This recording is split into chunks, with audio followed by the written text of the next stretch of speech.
Agar sizning pensiyangiz, nafaqangiz, ish haqingiz yoki kartangizdan pul qarzingiz bor degan bahona bilan ushlab qolinayotgan bo'lsa, bugungi ma'lumot siz uchun juda muhim.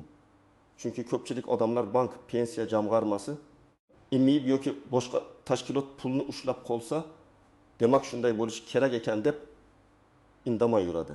Aslida esa har qanday ushlab qolish qonuniy bo'lavermaydi. Men bugun sizga juda sodda tilda tushuntirib beraman.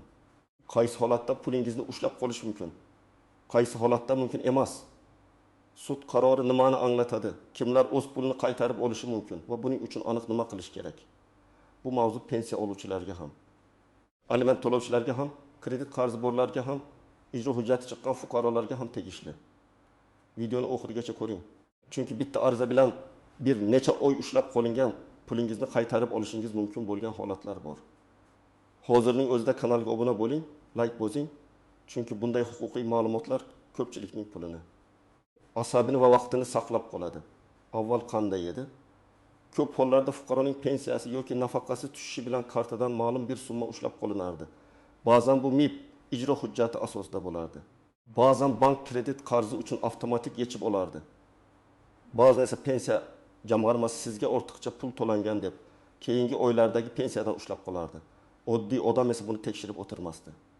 Davlat organi ushlab qolayotgan bo'lsa, demak to'g'ri deb o'ylardi. Lekin eng katta muammo shunda ediki, pul ushlab qolishning o'z tartibi bor.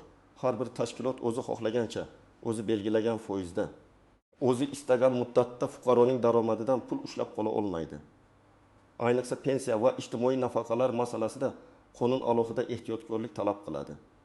Chunki bu pullar ko'pincha insonning yashashi, dori-darmon olishi, kommunal to'lovlarni to'lashi, oziq-ovqat xarid qilishi uchun yagona manba bo'ladi. Endi nima o'zgardi? Sud amaliyotida shunday muhim yondashuv paydo bo'lyapti. Agar pensiya jamg'armasi yoki boshqa tashkilot fuqarodan pulni qonuniy asosda ushlab qolgan bo'lsa, bu ushlab qolish to'xtatilishi va ushlab qolingan mablag' qaytarilishi kerak. Ya'ni qarzingiz bor degan umumiy gapning o'zi yetarli emas. Qarzni undirish uchun hujjat bo'lish kerak, qarz miqdori aniq bo'lishi kerak, ushlab qolish tartibi qonunga mos bo'lishi kerak va fuqaroning huquqi buzilmasligi shart.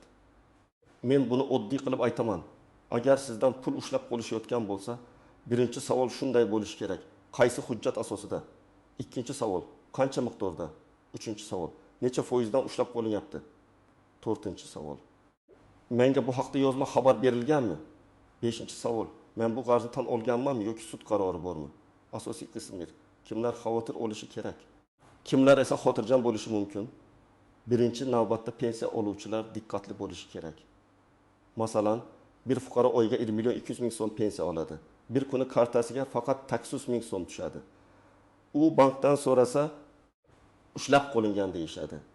Pensiya bo'limiga borsa, sizga oldin ortiqcha pensiya to'langan, shuni qaytaryapmiz deyishadi. Mana shu joyda fuqaro darhol hujjat talab qilishi kerak. Qachon ortiqcha to'langan? Qancha ortiqcha to'langan? Bunga kim aybdor? Fuqaro noto'g'ri hujjat berganmi? Yoki idoraning o'zi xatoga yo'l qo'yganmi? Fuqaro bu qarzni tan olganmi? Ushlab qolish haqida qaror bormi? Agar ortiqcha to'lov fuqaroning aybi bilan yuzaga kelgan bo'lsa, masalan, u ishlayotganini yashirgan, nogironlik holati o'zgarganini bildirmagan, vafot etgan shaxs nomidan pul olish davom etgan bo'lsa, unda davlat pulni qaytarishni talab qilishi mumkin. Lekin bu ham tartib bilan bo'ladi. Hamma pensiyani birdaniga olib qo'yish, odamni yashashga pulsiz qoldirish mumkin emas. Qonuniy cheklovlar va protsedura bor. Ikkinchi toifa kredit qarzi bor fuqarolar. Masalan, siz bankdan 10 million so'm kredit olgansiz. Ishingiz yurishmay qoldi. 2 oy to'lay olmadingiz. Keyin pensiyangiz yoki ish haqingiz kartaga tushishi bilan bank hammasini yechib oldi. Sizning qo'lingizda bir so'm ham qolmadi. Bu holatda bank bilan tuzilgan shartnomani ko'rish kerak. Ba'zi shartnomalarda avtomatik yechib olishga rozilik berilgan bo'ladi. Lekin hatto shunday bo'lsa ham, ijtimoiy himoya xarakteridagi to'lovlar, aliment, bolalar nafaqasi, ayrim kompensatsiyalar bo'yicha alohida cheklovlar bo'lishi mumkin. Bank mening shartnomam bor deb hamma pulni tortib olishi har doim ham to'g'ri emas. Uchinchi toifa MIB orqali qarzi undirilayotganlar. Masalan, sizda aliment qarzi bor, jarima bor. Kredit bo'yicha sud qarori chiqqan yoki kommunal qarz ijroga berilgan. Bu holatda MIB ijro harakatlarini amalga oshirishi mumkin. Lekin MIB ham qonundan tashqariga chiqa olmaydi. Ish haqidan, pensiyadan yoki boshqa daromaddan ushlab qolishning maksimal chegaralari bor. Oddiy qarzlar bo'yicha odatda daromadning ma'lum bir qismidan ortig'i ushlab qolinmasligi kerak.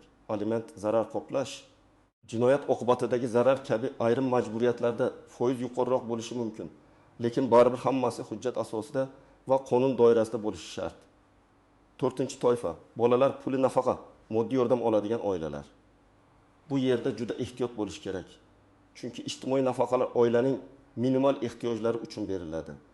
Agar sizga bolalar nafaqasi tushishi bilan bank kredit uchun yechib olayotgan bo'lsa yoki ijro organi ushlab qolayotgan bo'lsa, bu alohida tekshirilishi kerak. Har bir to'lov turi bo'yicha qonunda o'z tartibi bor. Ko'p odamlar bank kartasiga ham ish haqi, ham bolalar puli, ham pensiya tushiradi.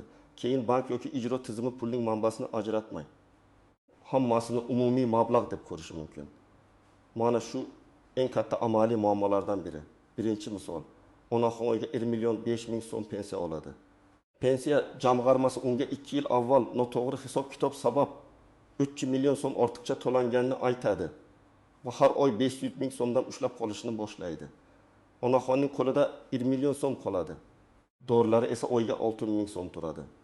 U bo'limga borib, ortiqcha to'lov bo'yicha hisob-kitob dalolatnomasini, qaror nusxasini va ushlab qolish asosini so'rashi kerak. Agar unga hech qanday yozma hujjat berilmasa, u yugurib turuvchi pensiya jamg'armasiga va sudga murojaat qilishi mumkin. Sud esa ushlab qolish qonuniy asosga ega emas deb topsa, ushlab qolish to'xtatiladi va oldin ushlangan summa qaytarilishi mumkin. Ikkinchi misol.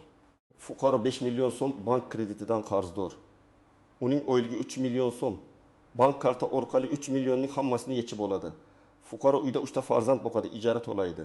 Bu holatda u bankka yozma ariza berib, yechib olish asosini, shartnoma bandini, qarzdorlik hisob-kitobini so'rashi kerak. Agar sud qarori bo'lmasa, bankning avtomatik yechib olish shartnoma bilan cheklangan bo'lishi mumkin. Agar sud qarori bo'lsa ham, ijro tartibida ushlab qolish qonuniy limitlardan oshmasligi kerak. Uchinchi misol. Bir fuqaroning aliment qarzi bor. U nega mendan ko'p ushlab qolyapti deydi. Bu yerda vaziyat boshqacha. Aliment bo'yicha qonun odatda bolalarning manfaatini birinchi o'ringa qo'yadi. Shuning uchun aliment qarzlari bo'yicha ushlab qolish oddiy kredit qarzlariga qaraganda yuqori bo'lishi mumkin. Lekin bunda ham hisob-kitob aniq bo'lishi shart. Qarz qachondan boshlab hisoblangan, necha oy uchun, qancha to'langan, qancha qolgan, hammasi yozma ko'rsatilishi kerak. 4-misol, ayolga bolalar nafaqasi sifatida 6 ming so'm tushadi. Lekin eski miqdor sabab bu pul avtomatik ushlab qolinadi. U bankka borsa, sizning qarzingiz bor deyshadi. Bu ayol albatta to'lov manbasini tasdiqlovchi hujjat olishi kerak. Bu pul ish haqi emas. Kredit to'lash uchun umumiy daromad emas, balki bolalar uchun ajratilgan nafaqa ekanini isbotlashi zarur. Shundan keyin bankka, MIBga yoki sudga murojaat qilib, bunday to'lovlardan ushlab qolish qonuniyligini tekshirtiradi. Eng muhim nozik shart shuki, hamma qarz bir xil emas. Kredit qarzi, aliment qarzi, soliq qarzi, ma'muriy jarima, kommunal qarz, o'rtacha to'langan pensiya. Yetkazilgan zarar bo'yicha qarz, bularning har biri bo'yicha undirish tartibi farq qiladi. Fuqaro mendan pul ushlanyapti deganda, avvalo qarzning turini aniqlashi kerak. Ikkinchi nozik jihat, pul qaysi manbadan tushgani juda muhim. Ish haqi boshqa, pensiya boshqa, nafaqa boshqa, kompensatsiya boshqa, aliment sifatida kelgan pul boshqa. Agar karta bitta bo'lsa va unga hamma pul aralash tushsa, keyin tortishib chiqadi. Men doim maslahat beraman. Imkon bo'lsa, ijtimoiy nafaqalar uchun alohida karta, ish haqi uchun alohida karta, kredit to'lovlari uchun alohida hisob ishlating.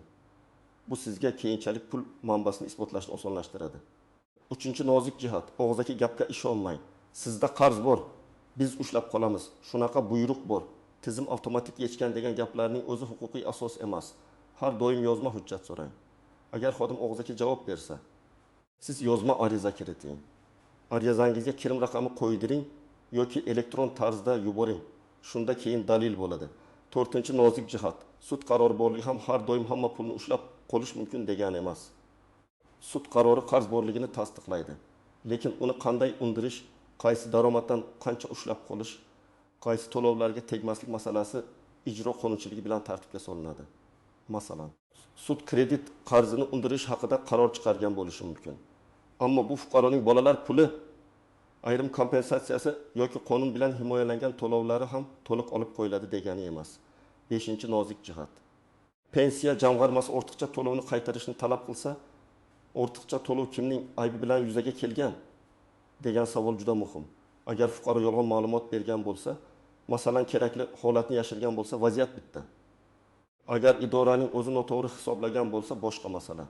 Fuqaro o'z vaqtida hamma hujjatni bergan, hech narsani yashirmagan, lekin tizim xato qilib ortiqcha pul o'tkazgan bo'lsa, keyinchalik bu pulni fuqaroning roziligisiz ushlab qolish bahsi bo'lishi mumkin.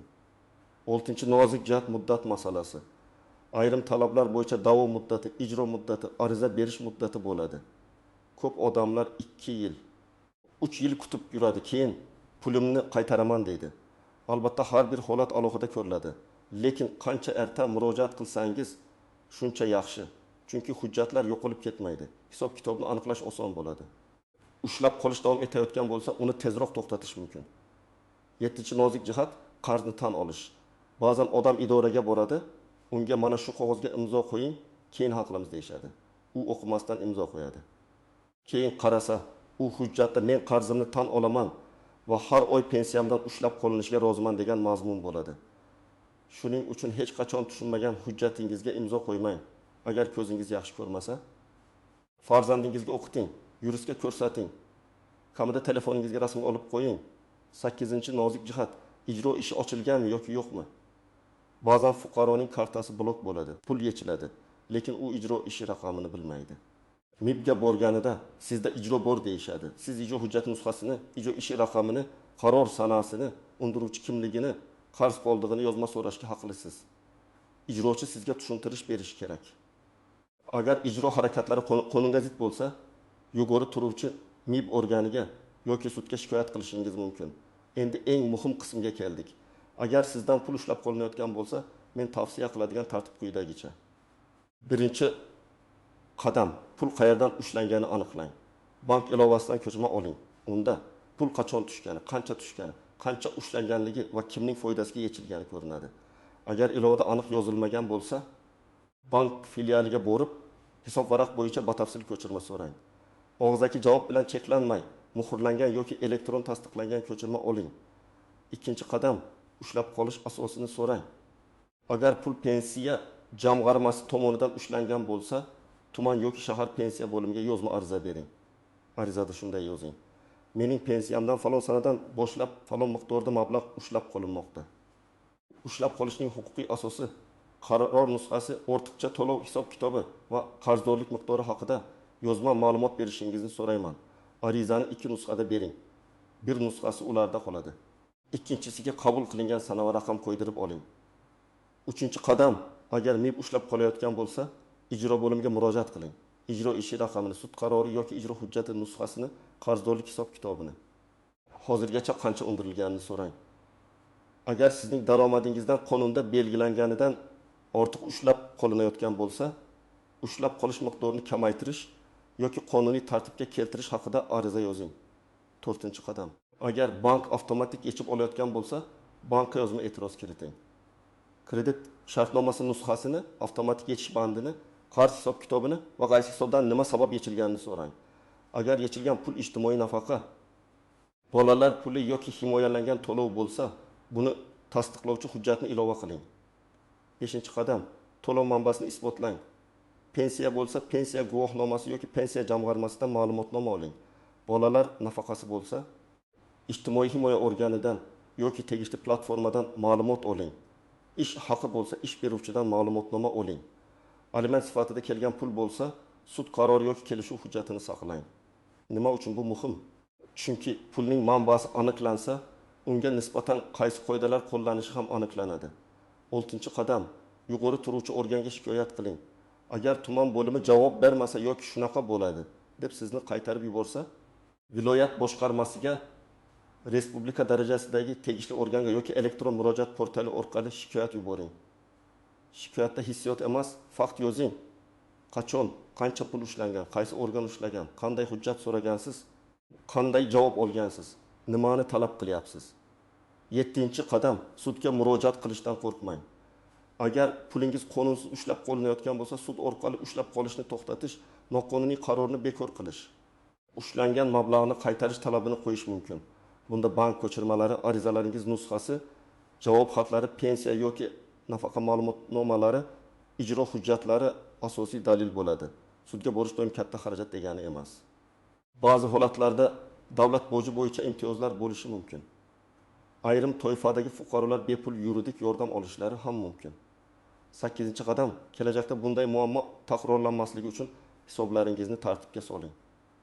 Kredit to'lanadigan kartani alohida qiling. Pensiya yoki nafaqa tushadigan kartani alohida saqlang. Bolalar puli tushadigan hisobga keraksiz kredit avtoto'lovlarini ulamang. Agar bank shartnoma tuzayotganda hamma hisoblaringizdan yechib olishga rozilik bandini qo'yayotgan bo'lsa, uni diqqat bilan o'qing. 9-qadam, har oy nazorat qiling. Pensiya yoki nafaqa tushgan kuni darhol ko'chirmani tekshiring. Agar ushlab qolish boshlangan bo'lsa, bir oy ham kutmang. Chunki birinchi oyda aniqlasangiz, qaytarish osonroq. 6 oy, 1 yil o'tib ketsa, hisob-kitob murakkablashadi. 10-qadam, kimdir sizga baribir foydasi yo'q desa ishonmang. Amaliyotda ko'p fuqarolar yozma murojaat qilgandan keyin ushlab qolish to'xtatilgan, noto'g'ri hisob-kitob qayta ko'rilgan, ortiqcha yechilgan pul qaytarilgan holatlar bor. Eng katta xato indamaslik. Bugungi mavzuning asosiy mazmuni shuki, qarz bo'lishi mumkin, lekin qarzni undirish ham qonun bilan bo'lishi kerak. Pensiya, nafaqa, ish haqi yoki kartangizdagi puldan ushlab qolishayotgan bo'lsa, siz albatta asosini so'rashga, hisob-kitobni talab qilishga, noto'g'ri bo'lsa shikoyat qilishga va sud orqali pulingizni qaytarishga haqlisiz. Men sizga yana bir bor eslataman. Har qanday ushlab qolish bo'yicha birinchi savol qaysi hujjat asosida bo'lishi kerak? Ikkinchi savol qancha qarz va qanday hisoblangan? Uchinchi savol qonuniy limit buzilmaganmi? To'rtinchi savol bu pulning manbasi himoyalangan to'lov emasmi? Shu savollarni bersangiz ko'p muammolar o'z-o'zidan ochiladi. Agar sizning pensiyangizdan, nafaqangizdan yoki kartangizdan pul ushlab qolingan bo'lsa, izohlarni yozing. Qaysi tashkilot ushlab qolgan, qancha miqdorda va sizga hujjat berilganmi? Men keyingi videolarda eng ko'p uchraydigan holatlarni alohida tahlil qilib beraman. Videoni yaqinlaringizga yuboring, ayniqsa pensiya oladigan ota-onangizga, kredit qarzi bor tanishlaringizga va bolalar puli oladigan oilalarga. Like bosing, kanalga obuna bo'ling, chunki o'z huquqini bilgan odam pulini ham, tinchligini ham himoya qila oladi.